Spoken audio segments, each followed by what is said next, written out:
दोस्तों, अगर आपको लगता है कि पावर में आने के बाद घड़ी चुरा लेना या लंदन में फ्लैट बना लेना करप्शन है, तो दुनिया की सबसे बड़ी डेमोक्रेसी में कुछ ऐसा हुआ है जिसमें डेमोक्रेटिक कंट्री में रहने वाले हर इंसान के लिए, किसी भी डेमोक्रेटिक कंट्री में रहने वाले के लिए साफ साफ कुछ समझने वाली बातें हैं अपना मुल्क बचाने के लिए। सबसे पहला तो ये कैसे गवर्नमेंट की वो पॉलिसीज जिनसे ओपोजिशन को भी फायदा होता है, किस तरह ओपोजिशन चुपचाप बिना जांच पड़ताल किए उन पॉलिसीज को मान लेती है और उन पॉलिसीज से फायदा उठाती है। और दूसरा ये कि अगर किसी मुल्क में एक भी इदारे में आम इंसान के लिए कुछ भी दर्द है तो वो किस तरह सबकी पोल खोल के सब कुछ सबके सामने ला सकती हैं। और ना सिर्फ ये कि एक इदारा ही इतना पावरफुल है जो सबको सीधा कर सकता है, एक आम इंसान भी चाहे तो सबसे सवाल पूछ सकता है और उन्हें जवाब देना भी पड़ सकता है, फिर चाहे वो रूलिंग पार्टी क्यों ना हो, प्राइम मिनिस्टर ही क्यों ना हो। राइट टू इन्फॉर्मेशन के तहत आपको जवाब देने के हकदार हैं। राइट टू इन्फॉर्मेशन एक बहुत ही पावरफुल हथियार है किसी भी आम इंसान के लिए। मैं चाहता हूँ कि सारी दुनिया के पॉलिटिकल इवेंट्स आपके सामने लेके आऊं ताकि आपको पता चले दुनिया में क्या हो रहा है, हमारा मुल्क कहाँ पे खड़ा है और कहाँ पे जा रहा है हमारा मुल्क, जो कि जानना बहुत जरूरी है। अब अपनी सीट बेल्ट बांध ले क्योंकि कुछ देर के लिए हम इंडिया जा रहे हैं। और इंडिया जाने से पहले करेंसी एक्सचेंज रेट देख लें, इंडियन 1 रुपया पाकिस्तानी 3.5 रुपए है। ये याद रखें क्योंकि आगे हम लाखों करोड़ों की बातें करेंगे तो आप कहीं कंफ्यूज ना हो जाए। Has donated roughly 1350 crores to political parties via electoral bonds. सब पोल पट्टी तो सबकी खुल गई और सबके साथ साथ बीजेपी की भी खुल गई। इलेक्टोरल बॉन्ड स्कैम कोई एक घोटाला नहीं है बल्कि एक घोटालों का भंडार है। इस हमाम में सब लोग हैं। तो दोस्तों, इंडिया में जो चल रहा है वो जानने से पहले आप 3 चीजें समझ लें, तभी आपको पता चल पाएगा कि आखिर वहां पे गलत चल क्या रहा है। सबसे पहले डेमोक्रेसी, दूसरा राइट टू इन्फॉर्मेशन का हक क्या है, और तीसरा पावर में आने से पहले पॉलिटिकल पार्टीज कैसे पैसा कमाती हैं। हमारा पहला पॉइंट डेमोक्रेसी। अब डेमोक्रेसी एक्चुअली में क्या है इसकी बात किसी और वीडियो में कर लेंगे, लेकिन डेमोक्रेसी के 4 पिलर्स के बारे में आप जानते होंगे। नहीं भी जानते तो उसके बारे में बात कर लेते हैं क्योंकि वो समझना जरूरी है सारा मुद्दा समझने के लिए। इस बिल्डिंग को आप डेमोक्रेसी समझ लें और इसके 4 पिलर्स जो हैं वो डेमोक्रेसी के ही पिलर हैं। डेमोक्रेसी किसी भी मुल्क की इन्हीं पिलर्स पे खड़ी होती है, जिनमें एक पिलर है लेजिस्लेटर, दूसरा है एग्जीक्यूटिव, तीसरा है जुडिशरी और चौथा पिलर है मीडिया। तो आपको मोटे मोटे तौर पे समझा देता हूँ कि ये 4 पिलर्स का काम क्या होता है। लेजिस्लेटर सबसे पहला जो है उसका काम होता है मुल्क में कोई भी कानून बनाना या बने हुए किसी भी कानून में तब्दीली करना। अब मजीद डिटेल्स में नहीं हम जाएंगे कि लेजिस्लेटर किस तरह कानून बनाते हैं, कौन बनाते हैं, किस तरह ऑपरेट होता है, बस अभी के लिए आप इतना ही समझ लें काफी है। दूसरे नंबर पे एग्जीक्यूटिव। एग्जीक्यूटिव वो बॉडी है जो किसी भी कंट्री के डे टू डे टास्क चलाती है। किसी भी नई पॉलिसी को, किसी भी नए कानून को इम्प्लीमेंट करना हो तो एग्जीक्यूटिव ही करती है। इसको आप प्रेसिडेंट या प्राइम मिनिस्टर कह सकते हैं। तीसरा पिलर है जुडिशरी, जिसका काम है मुल्क में चल रहे किसी भी सही गलत मामले पे कानून के तहत फैसले सुनाना, जिसको आप सिंपल लफ्जों में अदालतें भी कह सकते हैं। और चौथा पिलर है मीडिया, मास मीडिया। मीडिया का काम होता है इन सभी सरकारी इदारों पे नजर रखना और आपको रिपोर्टिंग करना सच्ची और सही।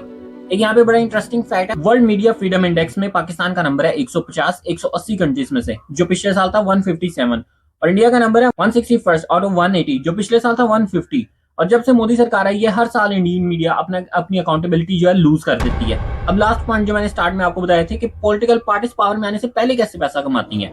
देखिए, अब ये हम सब जानते हैं कि पॉलिटिकल पार्टीज पावर में आने के बाद कैसे पैसा कमाती हैं, करप्शन। ये बड़ा ही एक ओपन सीक्रेट है, इसलिए ये मैं बोलते हुए बिल्कुल भी नहीं झिझक रहा। लेकिन कभी सोच के देखा आपने कि ये पॉलिटिकल पार्टीज पावर में आने से पहले कैसे पैसा कमाती हैं। इतनी बड़ी इलेक्शन कैंपेन्स के लिए पैसा कहां से आता है। तो इसके लिए 2-3 बेसिक तरीके हैं। हर पॉलिटिकल पार्टी के हर कंट्री में अलग अलग तरीका हो सकता है। जैसे दुनिया की कोई भी डेमोक्रेटिक कंट्री में कोई भी पॉलिटिकल पार्टी है, उनके लिए सबसे बड़ा जो सोर्स ऑफ रेवेन्यू होता है वो टिकट सेल करना है। टिकट्स क्या है, जैसे आप सुनते होंगे अक्सर कि आज इस बार ये पॉलिटिशियन जो है पीएमएलएन के टिकट से इलेक्शन लड़ रहा है, या इस बार ये पीटीआई के टिकट से इलेक्शन लड़ रहा है। तो ये किसी भी पॉलिटिकल पार्टी के लिए रेवेन्यू का सबसे बड़ा सोर्स होता है। उसके अलावा हर कंट्री के अपने अपने रूल्स हो सकते हैं, रेगुलेशंस हो सकती हैं। अब कुछ यूरोपियन कंट्रीज में क्या होता है कि वहां पे फेडरली जो है फंडिंग देती है पॉलिटिकल पार्टीज को, इलेक्शन कैंपेन्स के लिए या इंडिविजुअल पर्संस को भी।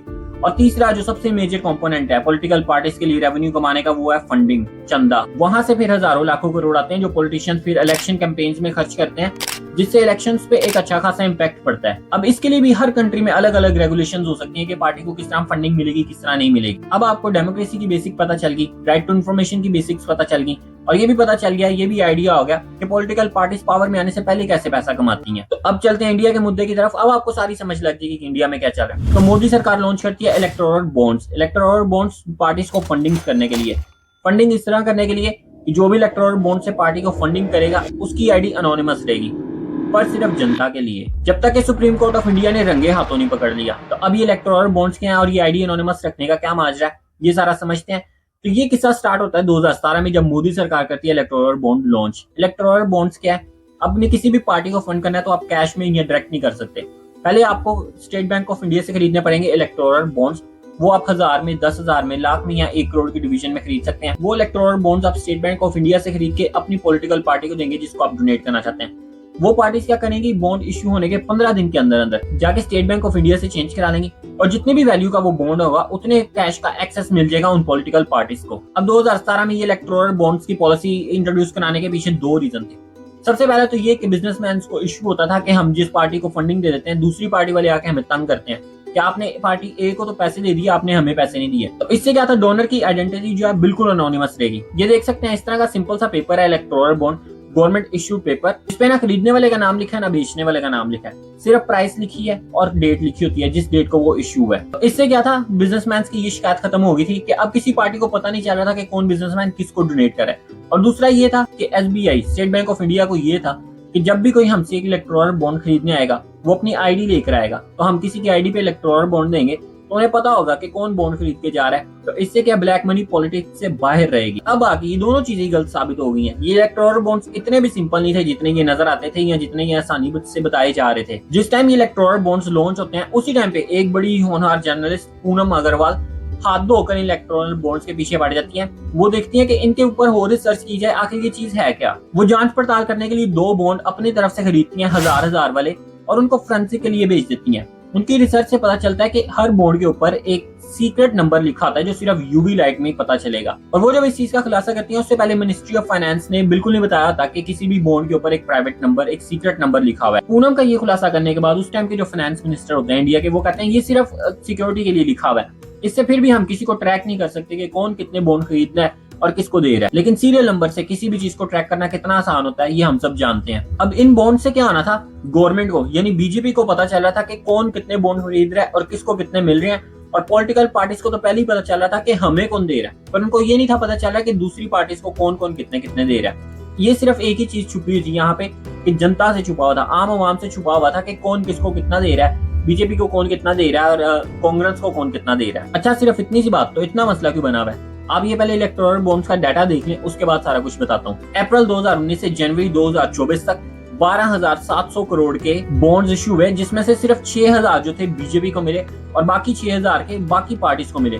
उसके बाद 2017 से 2018 के जो बॉन्ड थे उसमें भी 4,000 करोड़ के बॉन्ड्स इश्यू हुए, उसमें से भी 2,000 करोड़ के बॉन्ड बीजेपी को मिले और बाकी 2,000 के बॉन्ड बाकी पॉलिटिकल पार्टीज को मिला था। और अब आप ये सोचेंगे मैं पहले 2019 से 2024 का डाटा बता रहा हूँ, फिर मैं 2017 और 2018 का बाद में क्यों बता रहा हूँ। तो दोस्तों असल में ये इश्यू भी ऐसे ही हुआ था, SBI ने ये डाटा पब्लिक भी ऐसे ही किया था। इसके पीछे भी बड़ी एक इंटरेस्टिंग कहानी है कि पहले 2019 से 24 का डाटा क्यों आया, बाद में 2017 से 18 का डाटा क्यों आया। तो ये मामला जब सुप्रीम कोर्ट ऑफ इंडिया के पास पहुंचा, उन्होंने इस पॉलिसी को अनकॉन्स्टिट्यूशनल कह के ये बोला SBI को कि सारे का सारा डाटा पब्लिक के सामने पब्लिश करो, ये पब्लिक के राइट टू इन्फॉर्मेशन के हक के खिलाफ है। तो SBI ने कहा कि हमारे पास अभी इतना डाटा नहीं है, हमें 2-3 माह लग जाएंगे, हम जुलाई में जो है ये सारा डाटा पब्लिक कर देंगे। अब जुलाई में क्यों, क्योंकि जून में जनरल इलेक्शंस हो गए, खत्म हो जाने थे, नई सरकार आ जानी थी, अपनी मर्जी का चीफ जस्टिस आ जाना था, इस वजह से SBI ने जुलाई का टाइम लिया। लेकिन चीफ जस्टिस ऑफ इंडिया ने डेडलाइन दे दी 12 मार्च की SBI को कि 12 मार्च से पहले ये सारा डाटा आपने इलेक्शन कमीशन ऑफ इंडिया को जमा कराना है। बड़ा ही मुश्किल होता है दोस्तों पूरे सिस्टम और रूलिंग पार्टी के खिलाफ जाके इतने सख्त फैसले सुनाना, वरना यहाँ पे जज साहिबान फांसी की सजा सुना देते हैं प्रेशर में आके, और 40-50 साल बाद पता चलता है कि जिस आदमी को फांसी सुनाई थी वो तो बेगुनाह निकला। नहीं, मैं भुट्टो की बात नहीं कर रहा क्योंकि भुट्टो तो आज भी जिंदा है। फिर जो डाटा SBI ने 3 महीने बाद इश्यू करना था वो 2 दिन में ही आ गया और 14 मार्च को इलेक्शन कमीशन ने वो पब्लिश भी कर दिया। लेकिन जो इंसान डूब रहा था वो डूबते वक्त कुछ हारता है तो मारता है। SBI ने क्या किया, अपने कुछ काम छुपाने के लिए जो serial number, secret serial number था, एक तो वो पब्लिश नहीं किया और 2017 से 18 का डाटा पब्लिश नहीं किया। पर चीफ जस्टिस तो सर पे कफन बांध के बैठे थे। फिर उन्होंने एक लास्ट डेडलाइन दी और कहा कि अगर इस बार पूरा डाटा इंसानों की तरह पब्लिश ना किया गया तो खून की होली खेलूंगा, रंगों से नहीं खेलूंगा। फिर जब डाटा पब्लिश हुआ तो लोगों की आंखें खुल गई। इस डाटा में रिवील हुआ कि जिन कंपनीज पे पहले रेड पड़ती थी वो बाद में करोड़ों के इलेक्टोरल बॉन्ड्स खरीद के फंडिंग करते थे और बाद में उनको हजारों करोड़ों के गवर्नमेंट के टेंडर्स मिल जाते थे। कई कंपनीज ऐसी निकली जो 3-3, 4-4 साल से लॉस में जा रही हैं, फिर भी वो अपनी कमाई का 70 गुना से भी ज्यादा पैसा फंडिंग में दे रहे हैं, 13-13, 14-1400 करोड़ इंडियन रुपीज में। और इन कंपनी ने सभी पॉलिटिकल पार्टीज को फंडिंग की थी। ऐसे नहीं कि एक ही बीजेपी या रूलिंग पार्टी कोई जिम्मेदार है, सभी इसमें शामिल थे। अब इन्होंने कितना कितना पैसा लिया, कितना कितना दिया, क्या चक्कर है, उसकी डिटेल्स में नहीं जाएंगे, वीडियो बहुत लंबा खिंच जाएगा। इससे भी ज्यादा कुछ जरूरी जानने के लिए हमारे पास बात है कि ये सारा मुद्दा सुप्रीम कोर्ट तक लेके कौन गया अगर सभी पार्टीज पैसा खा रही थी। तो जब सारी पॉलिटिकल पार्टीज 25 दिन में पैसा डबल करने की स्कीम पे तड़ातड़ काम कर रही थी उस टाइम पे 4 पार्टीज ऐसी थी इंडिया में जिन्होंने पहले दिन से ये इलेक्टोरल बॉन्ड लेने से इनकार कर दिया था। जी हाँ, सही सुना आपने, 4 पार्टीज ऐसी थी जो कहती थी कि ये पॉलिसी पब्लिक के साथ झूठ है, हम ये एक्सेप्ट ही नहीं करते। उन्हीं 4 पार्टीज में से एक communist party of India Marxist CPIM, NGO common cause और एसोसिएशन फॉर डेमोक्रेटिक रिफॉर्म्स, ये तीनों ऑर्गेनाइजेशंस मिलकर 15 फरवरी को पिटीशन दायर करती हैं इंडियन सुप्रीम कोर्ट में इस पॉलिसी के खिलाफ। याद है मैंने आपको शुरू में बताया था कि कैसे एक इंसान पूनम अग्रवाल जैसे, कैसे एक इदारा इंडियन सुप्रीम कोर्ट जैसा, चीफ जस्टिस ऑफ इंडिया को भी नहीं भूलना चाहिए, और उनके अलावा ये 3 इदारे किस तरह मिलकर पूरे के पूरे सिस्टम को एक्सपोज करके रख दिया पब्लिक के सामने। अब हम कहां से ढूंढेंगे इस तरह की 4 पार्टीज, इस तरह के चीफ जस्टिस, इस तरह के जर्नलिस्ट? तो इसका जवाब है दोस्तों हम खुद। हमारे पास राइट टू इन्फॉर्मेशन का हक है। हम सवाल पूछेंगे तो इनको जवाब देना पड़ेगा, और जब भी हम सवाल पूछेंगे तो कभी ना कभी तो जवाब मिल ही जाएगा कि इलाज लंदन में और सरकार पाकिस्तान में क्यों। वीडियो पसंद आया तो यहाँ पे जाके आप देख सकते हैं इंडिया और चाइना के बॉर्डर कॉन्फ्लिक्ट, और यहाँ पे आप देख सकते हैं Poland, the rise of Poland.